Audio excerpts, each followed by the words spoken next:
शब्द मात्र होइन साहस पनि चाहिन्छ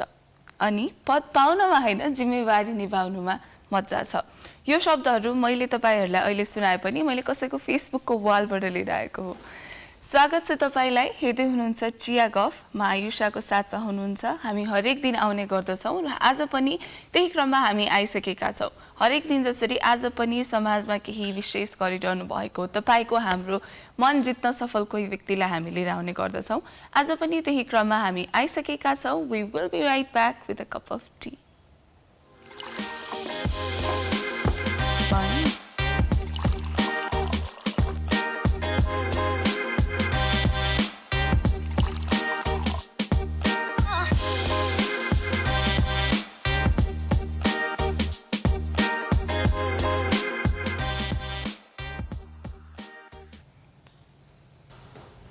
वेलकम ब्याक। फेरि पनि स्वागत छ यहाँहरूलाई। हेर्दै हुनुहुन्छ चिया गफ र तपाईले देखिसक्नुभयो आज हामीसँग प्रेम बहादुर बोहरा हुनुहुन्छ। स्वागत छ तपाईलाई। धन्यवाद। सन्चै हुनुहुन्छ? ठीक छु।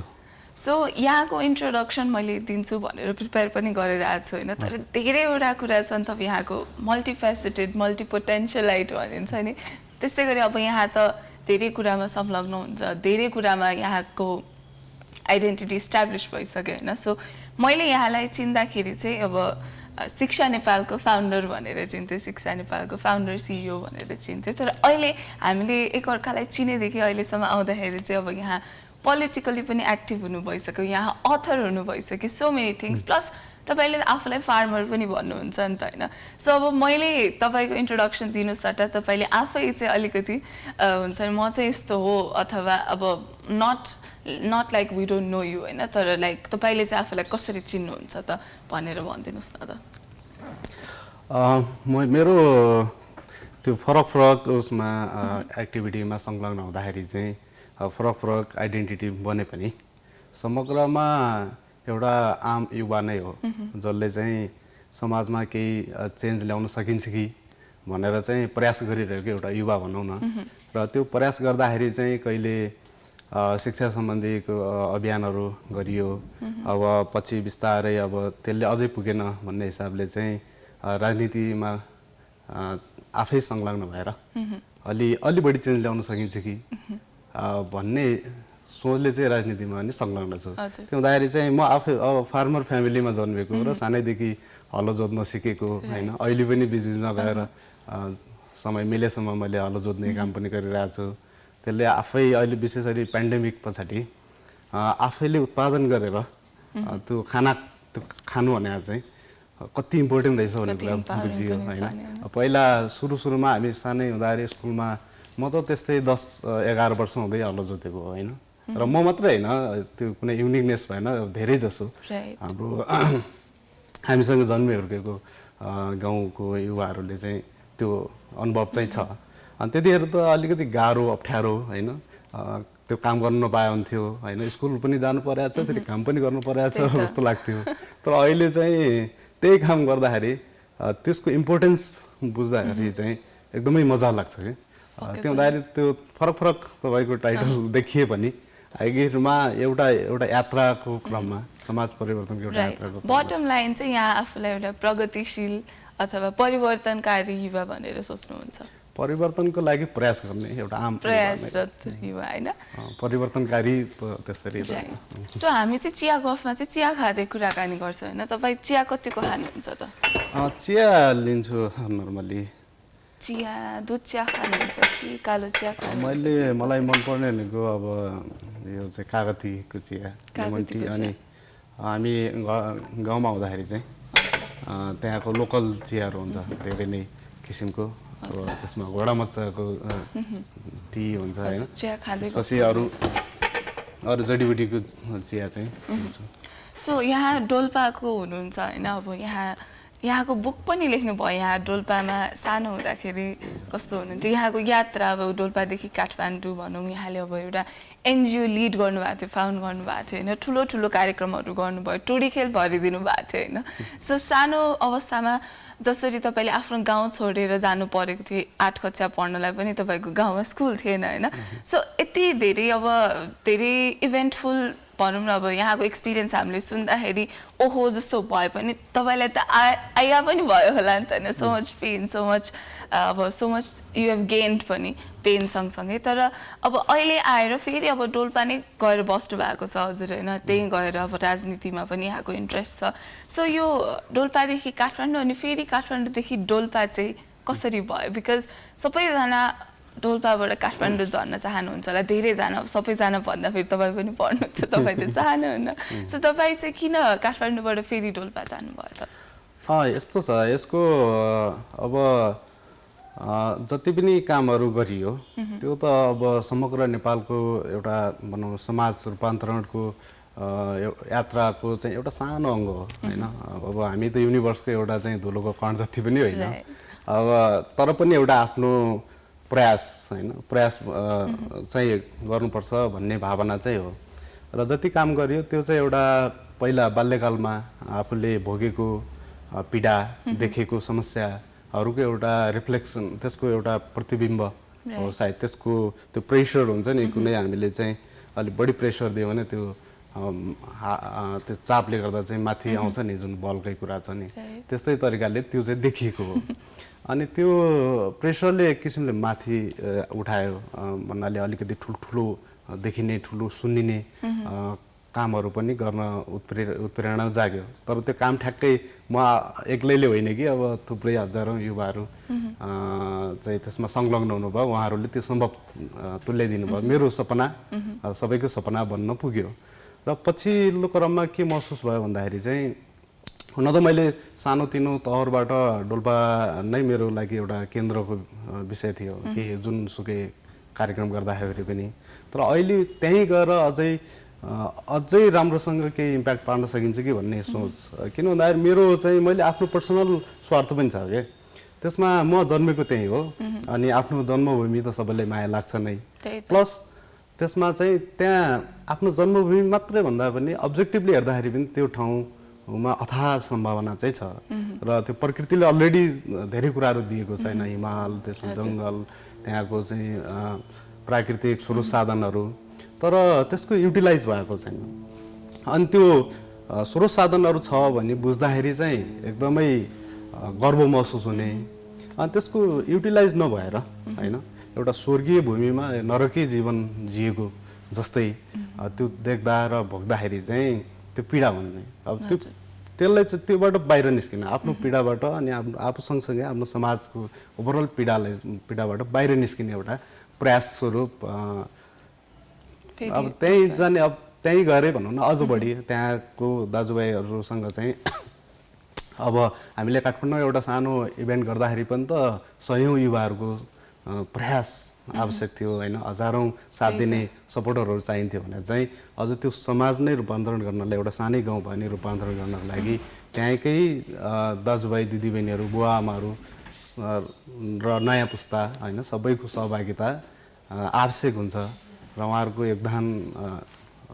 सबैजनाको योगदान हामीले सँगै राख्यो भने त्यसले चाहिँ केही चेन्ज ल्याउन सक्छ भन्ने हिसाबले चाहिँ म त्यहीँ बेस भएर चाहिँ काम गरिरहेको छु एकदमै खुसी लाग्छ यहाँसँग कुरा गर्दा जहिले पनि होइन अब हामी त फेसबुकमा पनि फलो गर्छौँ कुरा भइरहेको हुन्छ हाम्रो तर जसरी हाम्रो पहिला भेट पाएको थियो र अहिलेसम्म यति धेरै परिवर्तन हुनुभएको छ तपाईँ म पनि परिवर्तन भएको छ तर तपाईँलाई देख्दाखेरि चाहिँ एउटा एक्स्ट्रा अर्डिनरी नै स्टोरी छ जस्तो लाग्छ होइन सो यति बेला चाहिँ हामी उहाँकै विषयमा एउटा फुटेज हेर्छौँ we will be right back after that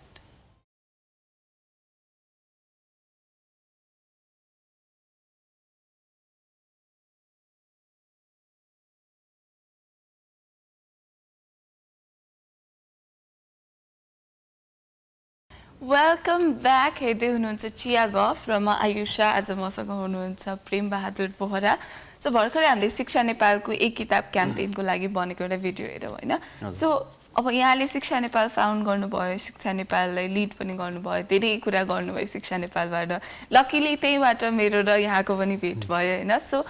शिक्षा नेपाल चाहिँ किन भनेर वाइ शिक्षा नेपाल भनेर सोद्धाखेरि चाहिँ के आउँछ त यहाँको जवाब शिक्षा नेपाल चाहिँ अर्गनाइजेसन फर्म हुनुमा चाहिँ एक किताब क्याम्पेन सुरु भयो अब त्यो क्याम्पेन सञ्चालनको लागि सहजताको लागि नै शिक्षा नेपाल चाहिँ सुरु भएको हो र एक किताब क्याम्पेनको उद्देश्य एक एकजना बालक या बालिकाको हातमा चाहिँ एउटा किताब स्टोरी बुक्स चाहिँ हुनुपर्छ भन्ने हो होइन र त्यही क्याम्पेनलाई नै फर्दर अगाडि बढाउन अब अघि मैले भने जस्तै अब त्यसमा आयुषको पनि सहभागिता रह्यो होइन त्यस्तै थुप्रै युवाहरूको सहभागितालाई चाहिँ समेट्नको लागि एउटा प्लेटफर्म त आवश्यक छ नि त त्यो भन्ने हिसाबले हो अब शिक्षा आफैमा एउटा भेग एउटा ठुलो क्षेत्र हो होइन र एकदम इम्पोर्टेन्ट पनि ठुलो पनि इम्पोर्टेन्टको हिसाबले पनि ठुलो र त्यसको क्षेत्रको हिसाबले पनि ठुलो हो हामीले सानो इस्यु मात्रै पक्रेको एक किताबको कुरामा चाहिँ अब भनिन्छ अब डोल्पामा यहाँहरूले त्यो किताबहरू उता उता उता लिएर जान भनेर यहाँले एक किताब क्याम्पेन गर्नुभयो होइन so why story books why not textbook भन्ने पनि होला नि त होइन स्टोरी बुक त अब त्यसलाई एडिसनल मानियो नि त त्यो बेसिक रिक्वायरमेन्ट अफ एजुकेसनमा परेन स्टोरी बुक चाहिँ किन कथाको किताब चाहिँ किन साइन्स होइन किन सोसल मोरल बुक चाहिँ किन होइन त किन स्टोरी बुक्स होइन यस्तो हो एउटा चिज हो भन्नुको मतलब अरू होइन भन्ने त्यस्तो अर्थ त हुँदैन अरू कोर्स बुकहरू चाहिँ आवश्यक हुन्छ र त्यो चाहिँ सरकारले पनि अब कर्णालीका विभिन्न जिल्लाहरूमा चाहिँ सित्तैमा किताब चाहिँ पुर्याउने उसको लक्ष्य उसको योजना नै छ भलै त्यसको अलिकति ढिलो पुर्याउँछ त्यो उसको कुरा भयो होइन उसको असक्षमताका कुराहरू भए तर चाहिँ स्कुलमै पुग्छ त्यो किताबहरू र यसलाई सर्टमा भन्दाखेरि चाहिँ यो कोर्सको किताबहरूले तपाईँको इक्जाम पास गर्नलाई र आफ्नो एकाडेमिक क्वालिफिकेसन बढाउनको लागि र त्यही अनुसारको नलेज बढाउनलाई सपोर्ट गर्छ भने लाइफमा त्यस्ता हामीले नसोचेका धेरै कुराहरू हुन्छन् धेरै किसिमको हाम्रो परीक्षाहरू हामी अगाडि आउँछ होइन हाम्रो अगाडि आउँछ च्यालेन्जहरू त्यो च्यालेन्ज पास गर्नको लागि चाहिँ स्टोरीहरूले काम गर्छ किनभने स्टोरी त एउटा समग्रमा एउटा व्यक्ति एउटा मान्छेको अथवा एउटा चाहिँ समाजको एउटा चित्र हुन्छ र त्यसको चाहिँ एउटा यात्रा हुन्छ सुरुदेखि अन्तसम्मको त्यसमा खुसीका कुराहरू अनि त्यसपछि त्यसको सङ्घर्ष त्यसले पार गरेको कुराहरू त्यस सबै कुरा चाहिँ समग्रमा आउने भएको हुनाले त्यो अरूको लाइफबाट र अरूको सोचबाट होइन अरूको त्यो अध्ययनबाट हामीले छोटो समयमा धेरै कुरा सिक्न सक्छौँ किनभने सबैको जिन्दगी त हामी जिउन सक्दैनौँ र सबै अब जिएर मात्रै पनि सिकिँदैन त्यो छिटोभन्दा छिटो चाहिँ हामीले आफ्नो लाइफको लागि चाहिने इन्ग्रिडियन्ट्सहरू लिनलाई स्टोरी बुक्स मतलब स्टोरी बुक्सको धेरै नै फाइदाहरू छन् अब 1 घन्टा नै त्यसको बारेमा चर्चा हुनसक्छ होइन हो पक्कै पनि र साथसाथै मैले थाहा पाए अनुसार चाहिँ यहाँ सानो हुँदाखेरि चाहिँ त्यस्तो बुक अभाइलेबल नभएर त्यो कुराले पनि तपाईँलाई प्रेरित गरेको हो सुरुवात त त्यही कारणले नै हो त्यो सरी सुरुमा त त्यही कोर्स किताब पाउनलाई पनि हामीले चाहिँ 6 महिना 1 वर्ष अब कुनै बेला जस्तै म स्कुलमा हामी स्कुलमा पास भइसकेपछि जुन खुसी हुन्छ नि त्यसपछि नयाँ किताब पाउने ड्युटी पनि त्यतिकै हुन्छ तर अब किताब चाहिँ 6 महिना कुनै बेला त 1 वर्षभरि जम्मा 2टा किताब होइन पढ्नुपर्ने हुन्थ्यो अनि त्यो हुँदाखेरि चाहिँ त्यसले पनि त्यो किताबप्रतिको जुन भनौँ न आकर्षण भन्दा पनि अब त्यो अभावले गर्दा एउटा आकर्षण बढ्छ नि त्यो चाहिँ छँदैन थियो र पछि त्यही भनौँ न यहाँ अब सहरमा आइसकेपछि यति धेरै जुन किताब देख्दाखेरि त्यो अभावलाई चाहिँ त्यो अभाव र यहाँको जुन उपलब्धता भनौँ अभाइबिलिटीले गर्दा त्यो एकदमै बिग ग्याप होइन त्यो ग्याप अलिकति भयो भने विशेष गरी अझ भाइ बहिनीहरूलाई किताब दिएर त्यो ग्याप चाहिँ फुलफिल गरौँ मेरो आफ्नो बाल्यकाल पनि बाल्यकालको जुन अपुरो सपना भाइ बहिनीहरू मार्फत पुरा गर्नु खोजेको पनि हो एक हिसाबले त्यसमा नि पर्सनल इन्ट्रेस्ट जोडिन्छ हजुर हामी यही सन्दर्भमा अझै धेरै प्रश्नहरू छ मलाई पर्सनली त धेरै उत्तरहरू थाहा पनि छ तर अब हाम्रो अडियन्सको लागि चाहिँ अब सुन्नु जरुरी छ जस्तो लाग्छ मलाई होइन सो यति बेला चाहिँ हामी छोटो ब्रेकतर्फ लाग्दैछौँ ब्रेकपछि फेरि आउने नै छौँ विथ प्रेम बहादुर बोहरा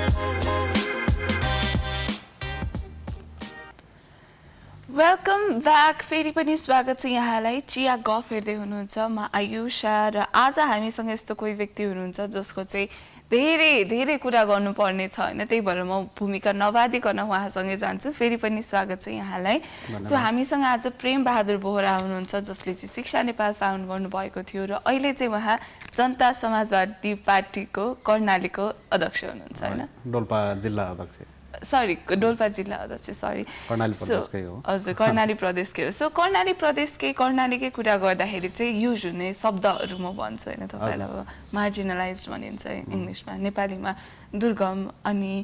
अब पिछडिएको, यस्तै यस्तै शब्दहरू युज गरिन्छ होइन। यो चाहिँ अब म कर्णाली प्रदेशको सुर्खेत मात्रै गएको छु होइन, अब सुर्खेतलाई त अप्लाई भएन जस्तो लाग्छ मलाई होइन। तर यहाँ अब डोल्पावासी अथवा अरू डोल्पावासीले चाहिँ कर्णाली प्रदेशकै मान्छेले चाहिँ आफूलाई युज गर्ने शब्दहरू यही हो कि उहाँहरूले चाहिँ आफूलाई कसरी चिन्नुहुन्छ त? त्यसमा ठ्याक्कै यही नै शब्दहरू, यही र यस्तै यस्तै शब्दहरूबाट नै आफूलाई चाहिँ चिन्ने गर्छन्। किन भन्दाखेरि चाहिँ तपाईँको राज्यले र विशेष गरी राज्यको नजर कस्तो छ भन्ने कुराहरूले धेरै कुराहरू फरक पर्दो रहेछ। किनभने उसले चाहिँ कुन ढङ्गको भाषा प्रयोग गर्छ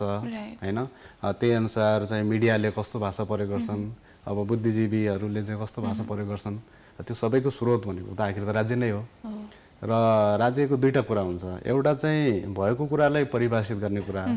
अर्को कुरा के भने त्यो ठाउँलाई त्यो परिभाषा लायक बनाउने कुरा होइन। जस्तो अब डोल्पा चाहिँ एकदमै विकसित होइन, एकदम जस्तै हामीले पोखरा भन्दाखेरि एक किसिमको एक्साइटमेन्ट आउँछ नि, डोल्पा पनि कम एक्साइटेड त छैन होइन, प्राकृतिक स्रोत साधनको हिसाबले, त्यहाँको रहनसहन, त्यहाँको सांस्कृतिक हिसाबले। तर के भने अलिकति दुर्गम भन्ने किन लाग्छ त भन्दा त्यहाँ अप्ठ्यारो छ, त्यहाँ राम्रो चाहिँ अब त्यहाँ गएपछि पनि यहाँबाट जाने मान्छेहरूलाई हामी त्यहाँ बस्ने व्यवस्था होला कि नहोला, बिरामी पर्दा के होला, अब फर्किने राम्रो सुविधा छैन भन्ने किसिमको जुन त्यो दुर्गमताका जुन बिम्बहरू छन्, त्यो त ठाउँले गर्दा दुर्गम भयो होइन। त्यहाँको बेसिक सुविधाहरू नभएर दुर्गम भयो। बेसिक सुविधा किन भएन त भन्दाखेरि चाहिँ त्यहाँको मान्छेहरूले, हामीहरूले त्यो सुविधा नपाउनु हाम्रो दुर्भाग्य त हो। तर त्योभन्दा चाहिँ बढी चाहिँ राज्यको असक्षमता हो। किनभने एउटा बेसिक पूर्वाधार पनि आफ्नो नागरिकलाई दिन नसक्नु त उसको चाहिँ कमजोरी हो। र उसको कमजोरीको चाहिँ ठुलो भनौँ न त्यसको असर चाहिँ त्यहाँको हामी डोल्पावासी कर्णालीवासीले परेको छ। किन भन्दा एकातिर हामीले अभाव झेल्नु परेको छ, अर्कोतिर हामीले त्यो अभाव झेलेको बाबत दुर्गमवासी हुनु परेको छ होइन। त्योसँगै आउने विभिन्न चाहिँ नकारात्मक जुन शब्दहरू छ त्यसको चाहिँ भागीदारी हुनु परेको चाहिँ छ। सो यो शब्दहरूले चाहिँ तपाईँहरूलाई चाहिँ सिम्पथाइज गरेको जस्तो भयो होइन, एम्पथाइज त भएन नि त होइन? त्यो अब सिम्पथाइज त्यही शब्दमा मात्रै, अनि त्यसको शब्दबाट फेरि राज्य प्रणालीमा मैले बिस्तारै बुझ्दै जाँदा, अब राजनीतिको लागि त एउटा भर्खरै कख सिक्दै गरेको स्टुडेन्ट हो होइन। बुझ्दै जाँदाखेरि चाहिँ उनीहरू राज्यले चाहिँ त्यस्तो शब्दहरू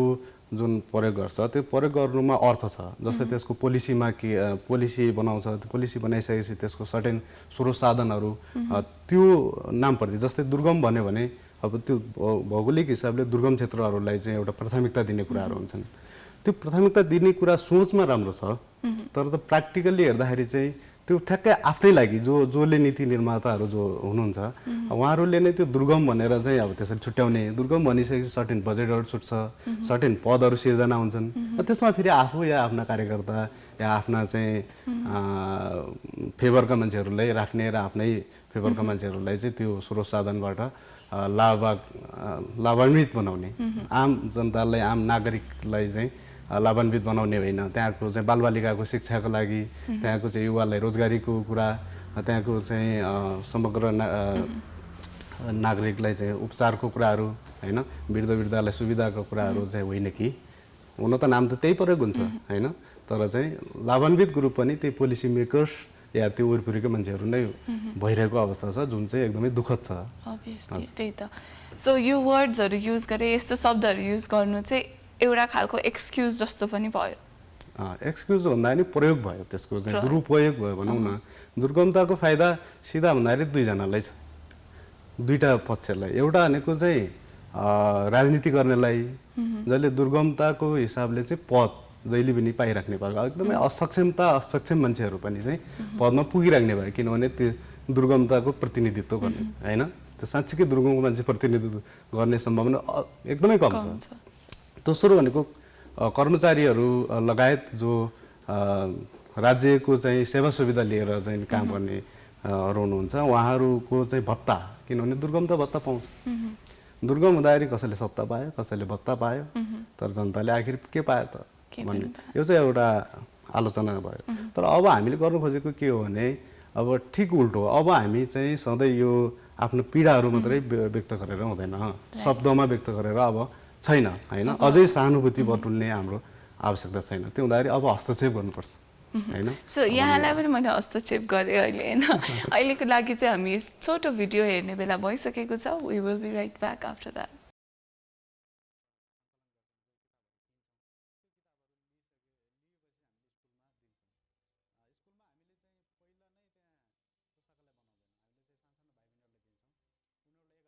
वेलकम ब्याक फेरि पनि स्वागत छ यहाँलाई चिया गफ हेर्दै हुनुहुन्छ हामी चियाको साथ कुराकानी अगाडि बढाउँदैछौँ विथ प्रेम बहादुर बोहरा सो हामी चाहिँ अब कर्णाली रिजनकै कुराकानी गर्दैछौँ अब यहाँ डोल्पाबाट हुनुहुन्छ हैन सो यहाँले अघि भन्नुभयो प्रतिनिधित्वको कुरा गर्नुभयो कि रिप्रेजेन्टेसन म्याटर्स हैन अब चाहे त्यो वुमेन्स होस् मार्जिनलाइज ग्रुप होस् दलित सबै जो चाहिँ पिछडिएको हुनुहुन्छ पिछडिएको भनिन्छ जसको जो चाहिँ हैन जो पिछडिएको हुनुहुन्छ उहाँहरूको रिप्रेजेन्टेसन म्याटर्स भनेर भनिन्छ नि सो रिसेन्टली चाहिँ अब मलाई यहाँलाई सोध्न मन लागेको अब पोलिटिक्सकै कुरा हो हैन अब आइडेन्टिटी पोलिटिक्समा चाहिँ धेरै नै रिजर्भेसनको कुरा आउँछ हैन रिजर्भेसन कोटा सिस्टमको कुरा आउँछ कोटा सिस्टम चाहिँ उचित अनुचित भनेर धेरै छलफल हुन्छ नि त तपाईको विचारमा चाहिँ कोटा सिस्टम चाहिँ के हो त अब कोटा सिस्टम चाहिँ तपाईको यस्तो हुन्छ हामीले चाहिँ एउटा इन्क्लुसिभ सोसाइटीको परिकल्पना गर्ने हो भने चाहिँ हामीले चाहिँ हामी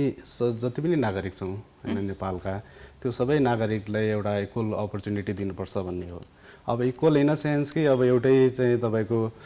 ग्राउन्डमा एउटा रेसको लागि एउटै ग्राउन्डमा ल्याएर मात्र त हुँदैन किनभने मान्छे चाहिँ वर्षौँदेखि चाहिँ थिचिएर पिचिएर चाहिँ त्यसको त्यो पिछडिएर त्यसको आत्मबल यति कमजोर भइसकेको हुन्छ हैन र अर्को कुरा भनेको जस्तै शिक्षामा त्यसको पहुँच नपुग्दाखेरि उसको चाहिँ रोजगारीमा रोजगारी या अन्य बेसिक सिपमूलक कुराहरूमा चाहिँ उसको पहुँच नपुग्दाखेरि चाहिँ त्यो पुरै सबैजना काठमाडौँको र डोल्पामा जन्मेको एकजना र काठमाडौँमा जन्मेको एकजनाको दुईटैको एजुकेसन त्यसको स्किल बराबर नहुन सक्छ हैन त्यतिखेर चाहिँ के गर्ने त भन्दाखेरि चाहिँ त्यो कोटा सिस्टमले चाहिँ तपाईको त्यो ग्याप चाहिँ फुलफिल गर्छ त्यो हुँदाखेरि चाहिँ कोटा सिस्टम चाहिँ चाहिन्छ त्यो नराम्रो भनेर जुन किसिमले हेरिन्छ नि अब त्यो नराम्रो भन्ने पनि को हो त भन्दाखेरि चाहिँ प्रिभिलेज ग्रुप हैन अब उनीहरूलाई चाहिँ अन्डर प्रिभिलेज के हो भन्ने कुराहरू महसुस नहुँदाखेरि जस्तो अब फर इक्जाम्पल यस्तो छ कि एउटा बार लाइन यति छ भने चाहिँ हामीहरू चाहिँ अलि सङ्घर्ष गर्दै यो कटेर यो बार लाइन कटेर माथि आएको हुन्छ प्लेटफर्ममा भने चाहिँ कोही त अलरेडी प्लेटफर्ममा हुन्छ नि त त्यो अलरेडी प्लेटफर्म भएको मान्छेको एनर्जी त बचेकै छ नि त हैन सिम्पल कुरा हेर्दाखेरि तर तलबाट आएर जुन सङ्घर्ष गरिरहेछ त्यो मान्छेको एनर्जी त मतलब धेरै खर्च भइसकेको छ भनेपछि उसले अब सँगै दौडाउने त त्यो त हुँदैन नि त त्यही त अनि यही कुरामा चाहिँ मेरिटको पनि कुरा आउँछ हैन हामी अनि साथसाथै रिजर्भेसनमा पनि जोसँग चाहिँ पैसा छैन उसलाई मात्र रिजर्भेसन दिने कास्ट जेन्डर अथवा यो कुराहरूको बेसिसमा नदिने भन्ने पनि एउटा डिस्कोर्स छ नि त बिकज जो फाइनेन्शियली एबल छैन फाइनेन्शियली जो चाहिँ मतलब फुलफिलिङ छैन जसको लाइफ उसले मात्रै कोटा डिजर्भ गर्छ रिजर्भेसन डिजर्भ गर्छ बिकज अब एकदमै अप्पर कास्ट भनिएको ब्राह्मिन्सहरू पनि एकदमै गरिब हुनुहुन्छ उहाँहरूको लागि खोइ के गरेको छ रिजर्भेसनले भन्ने पनि कुरा आउँछ हैन अनि रिजर्भेसनले चाहिँ अनवर्दी अनि त्यसै अनट्यालेन्टेड नट वर्दी इनफ मान्छेहरू पनि पोजिसनमा पुगिरहेछन् भनेर पनि एउटा एकदमै कडा आलोचना हुन्छ यो बारेमा चाहिँ के छ विचार यसमा सिम्पल कुरा छ जस्तै मेरिटको कुरा आउँछ नि अब मेरिट भने कि त्यो तपाईको कोर्सको किताब खोकेर 99% ल्याउनु मात्र मेरिट हो त अब एउटा कर्णालीको एउटा बच्चा चाहिँ तपाईको जन्मेको 6-7 वर्षमै एउटा जङ्गलमा गएर त्यहाँको जङ्गली जनावरहरूबाट चाहिँ त्यो गाई बस्तु भेडा बाख्रा बचाएर उसको चराउन सक्ने त्यो चाहिँ क्षमता होइन त्यही त होइन एउटा चाहिँ तपाईँको सानैदेखि मैले अघि कुरा गरेँ नि हलो जोतेर म अहिले पनि त हलो जोत्नु परिरहेको छ भनेपछि हलो जोतेर खानु आफ्नो परिवार चलाउनु त्यो मेरिट होइन जस्तै सामान्य तरिकाले बुझ्दाखेरि चाहिँ यदि एउटा गुरुङ कम्युनिटीको एकजना कोही युवा छ भने उसले चाहिँ गुरुङको कुरा नगरौँ जस्तै डोल्पाको चाहिँ अप्पर डोल्पाको कुरा गरौँ न त्यहाँको हाम्रो थुप्रो भाइ बहिनीहरूसँग मैले कुरा गरेँ पछिल्लो क्रममा उनीहरूले चाहिँ इङ्ग्लिसमा अङ्ग्रेजीमा बोल्नुहोस् न दाइ भन्ने क्या किनभने टिबेटन भाषा हामीले बोल्न आउने कुरै भएन अनि नेपालीबाट भन्दाखेरि कतिपय कुराहरू नबुझ्ने अनि इङ्ग्लिसमा बोल्नुहोस् न भन्ने अनि हाम्रो तल्लो लोवर डोल्पाको भाइ बहिनीहरू छक्क पर्ने के उसलाई किन अङ्ग्रेजीमा टाइपको त्यो अलिकति आलोचनात्मक हिसाबले कुराहरू देखेँ अनि मैले पछि उनीहरूले बुझाएँ किनभने यदि चाहिँ नेपालीमा होइन अङ्ग्रेजीमा परीक्षा भएको भए त अप्पर डोल्पाको स्टुडेन्ट तल लोवर डोल्पाको भन्दा नि टप हुने थियो रहेछ नि त होइन किनभने लोवर डोल्पाकोले इङ्ग्लिस त कमजोर छ नि त तर नेपालीमा भएछ नि त भन्नाले बाध्यकारी तरिकाले एउटै टेस्ट यो इक्जाम दिने एउटा टेस्ट गर्ने मान्छेको एबिलिटी टेस्ट गर्ने चाहिँ एउटै मात्र तरिका भयो कि मान्छेसँग नलेज धेरै छ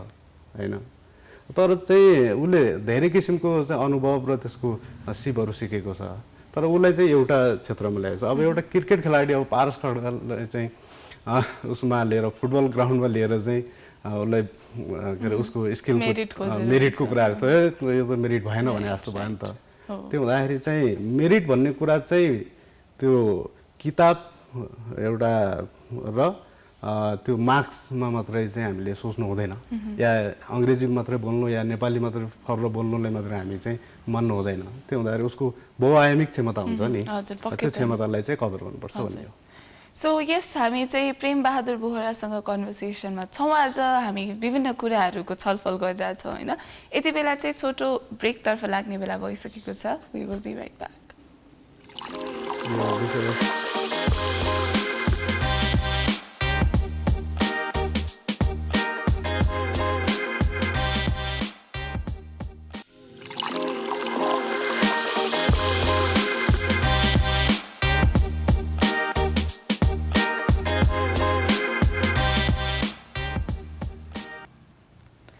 वेलकम ब्याक पुनः स्वागत छ यहाँलाई चिया गफ हेर्दै हुनुहुन्छ र चिया सँगसँगै हामी आज प्रेम बहादुर बोहरासँग कन्भर्सेसनमा छौँ र हामी चाहिँ विभिन्न कुराहरू गरिरहेछौँ होइन मलाई चाहिँ 1 घन्टाको समय चाहिँ कम भयो जस्तो लाग्यो होइन सो अब चिया गफलाई अब चिया सँगसँगै निरन्तरता दिउँ होइन सो यहाँले चाहिँ अब आफ्नो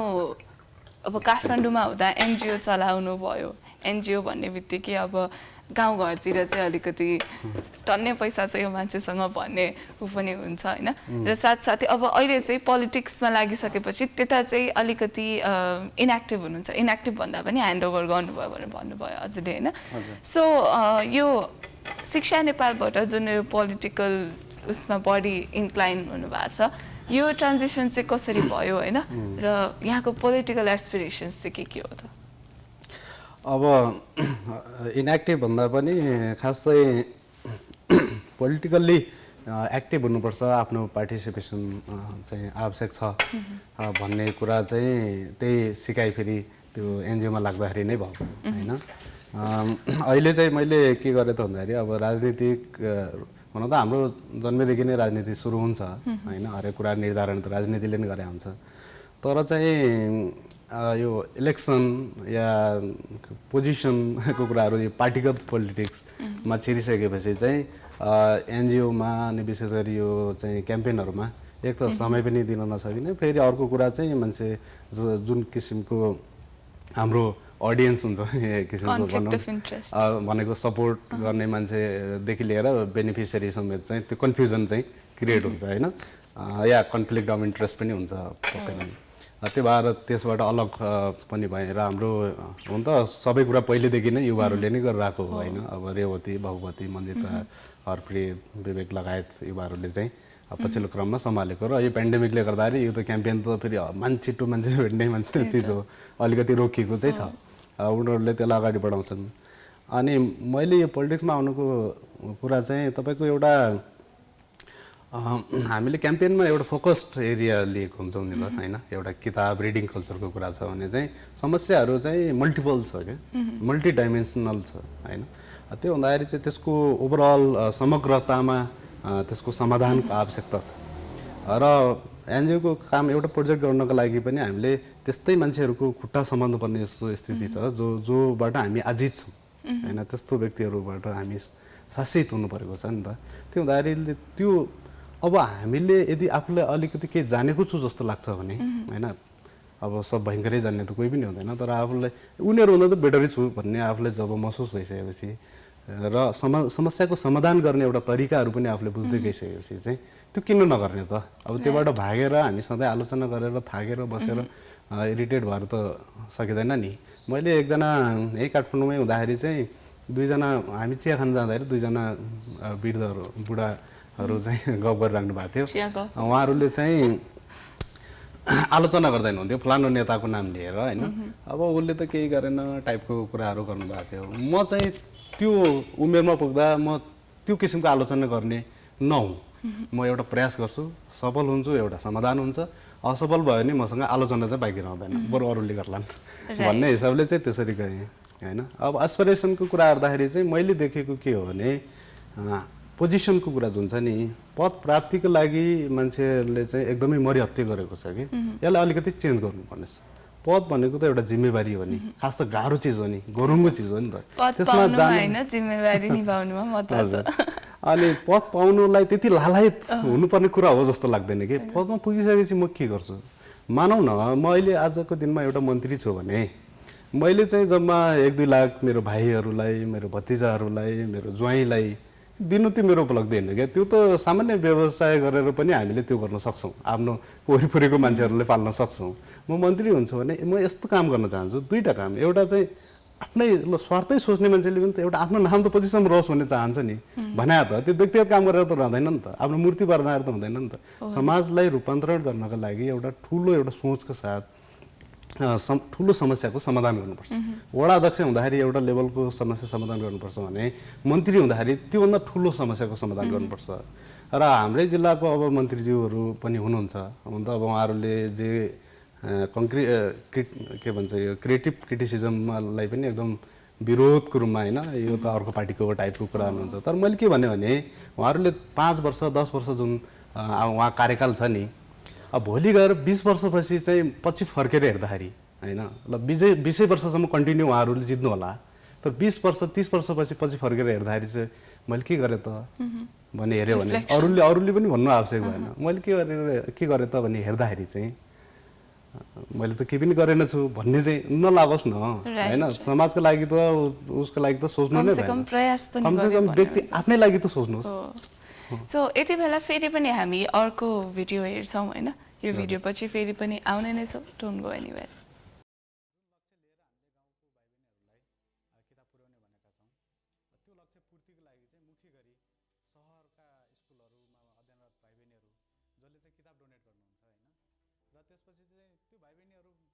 वेलकम ब्याक भर्खरै तपाईँले हेर्नुभयो शिक्षा नेपालको एक किताब क्याम्पेनको लागि बनेको भिडियो होइन तर हामीले यो विषयमा अघि पनि कुरा गरिसक्यौँ र अब चाहिँ एक किताब अर्को किताबको कुरा गरौँ जुन चाहिँ यहाँले आफ्नो जर्नीको बारेमा लेख्नु भएको छ कोग्ले भनेर होइन सो यो नाम चाहिँ कसरी आयो त कोग्ले भनेर कोग्ले चाहिँ तपाईँको सानैदेखि सुनेको होइन सुनेको मात्रै होइन कि सुन्दाखेरि नै एक किसिमको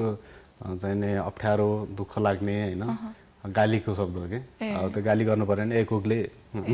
कोग्ले भनेको एउटा खाना हो मकैकोबाट बनेको च्यालाको भात भने जस्तै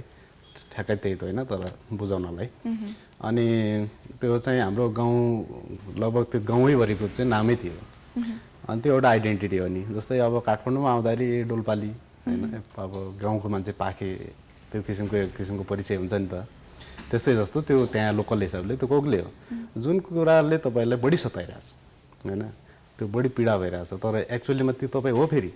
भने त्यो कुरालाई बाहिर ल्याउनुपर्छ भन्ने यदि मलाई कसैले कोग्ले भन्ने चिन्छ भने म अझ बढी कोग्ले भनेर चिन्यौँ न सो द्याट उसले बेइज्जत गर्ने ठाउँ आइडेन्टिटी रिक्लेम गरेको अब मैले कोग्ले भन्दाखेरि चाहिँ मैले रिसाएँ भने त उसले झन् बढी भन्छ नि त म आइएम प्राउड कोग्ले भनेपछि त्यो गाली नै समाप्त हुन्छ। हजुर पक्कै पनि यहाँ प्राउड हुनुहुन्छ र अब म यहाँलाई कोकले त भन्दिनँ तर प्राउड हुनुहुन्छ होइन कोकले भन्नुपर्छ भन्नुपर्छ होइन तपाईँले आफैले रिक्लेम गरे भने त मैले भन्दा त फेरि ऊ होला नि त होइन होइन मैले सबैले भनोस् भन्ने हो कि अब यसरी गरिदियो कि अब कोकले भन्नेहरू पनि कोकले भनेर चिनियोस् कि अब इन्टरनेसनली भोलि चाहिँ त्यो नाम हुन आयो भने त त्यो जसले गाली गर्थ्यो नि उनीहरू पनि म पनि त्यो कोकले गाउँको नजिकतिरको हो भन्नु चाहिँ सो यहाँ एज अ कोकले यहाँको जर्नी कस्तो थियो भनेर चाहिँ बुकमा छ होइन हजुर हजुर सो अनफर्चुनेटली मैले अहिलेसम्म पढ्न चाहिँ पाएको छैन तर होपफुली भेरी भेरी सुन होइन सो यहाँलाई जाँदा जाँदै हाम्रो अडियन्सहरूलाई केही भन्नु मन छ केही मेसेज दिन मन छ अब अडियन्सहरू त एकदमै अहिलेको परिवेशमा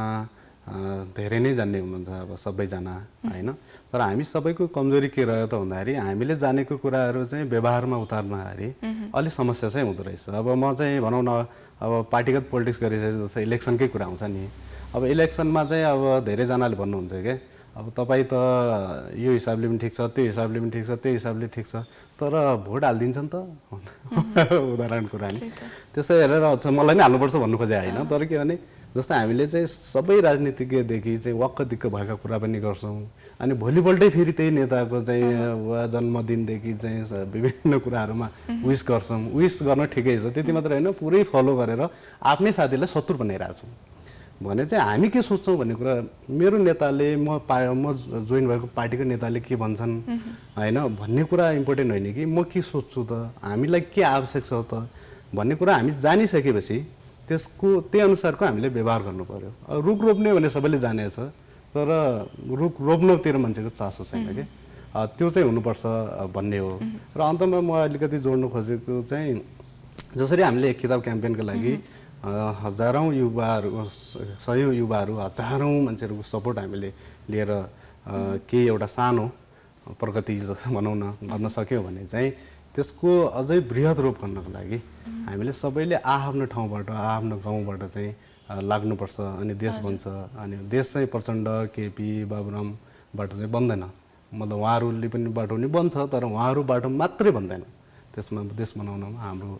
ठुलो हात छ। धेरै धेरै धन्यवाद अझै धेरै कुरा गर्नु मन थियो अब यहाँ धेरै अझै काम गर्नुहुन्छ कुरा गर्नै नभ्याइने 1 घन्टामा होइन हजुरको बारेमा so thank you so much आज आइदिनु भयो निकै खुसी लाग्यो पक्कै पनि अडियन्सले हेरेर तपाईँबाट केही सिक्नुहुन्छ होला केही प्रेरणा लिनुहुन्छ जस्तो लाग्छ मलाई मैले चाहिँ लिएँ होइन thank you so much for coming. अब यति भन्दै चाहिँ हामीले आजको सोबाट चाहिँ बिदा माग्ने बेला भइसकेको छ तर तपाईँहरू कतै नजानु होला because we are always right here 24/7 with more information and entertainment. भोलि फेरि चिया गफका साथ आउने नै छौँ until we meet again bye by.